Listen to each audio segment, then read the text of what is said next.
କାଲି ମୋ ସ୍ୱାମୀ ମଞ୍ଜା ଧରେଇ ଦେଇ ମୋତେ କହିଲେ, ଏ ମଞ୍ଜାରେ ଗୋଟେ ନୂଆ ଆଇଟମ୍ କ'ଣ ଗୋଟେ କର ନା। ତାଙ୍କ କଥା ଶୁଣି କ'ଣ କରିବି ବହୁତ ଚିନ୍ତା କଲା ପରେ ଭାବିଲି ଗୋଟେ ଆଇଟମ୍ କରିବା। ଆଉ ପ୍ରଥମେ ଚାଉଳକୁ 1 ଘଣ୍ଟା ଭିଗେଇ ଦେଲି, ତାପରେ ମଞ୍ଜାକୁ ଛୋଟ ଛୋଟ କରି କାଟି ଲୁଣ ଆଉ ହଳଦୀ ଦେଇ ଗୋଟେ ସିଟିରେ ସିଝେଇ ଦେଲି।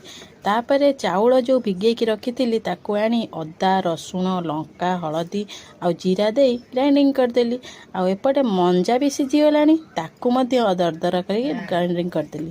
ତାପରେ ଚାଉଳ ବଟା ଯେଉଁ ରଖିଥିଲି ତା ଦେହରେ ଟିକେ ବେସନ, ଧନିଆ ପତ୍ର, କଞ୍ଚା ଲଙ୍କା ଦେଇକି ଆଉ ଥରେ ଗୋଳେଇ ଦେଲି। ତାପରେ ତାୱା ଏବେ ଗରମ କରିକି ଗୋଟେ ଗୋଟେ ବଲ୍ ଆକାରର ଛୋଟ ଛୋଟ କରି ସେକିଦେଲି। ଏ ନୂଆ ରେସିପିର କ'ଣ ଆପଣମାନେ ନାଁ ଦେବେ ମୋତେ କମେଣ୍ଟ ସେକ୍ସନରେ ନିହାତି ଜଣାଇବେ। ରେସିପିଟି କେମିତି ଲାଗିଲା ଖାଇକି ଜଣାଇବେ। Bye bye.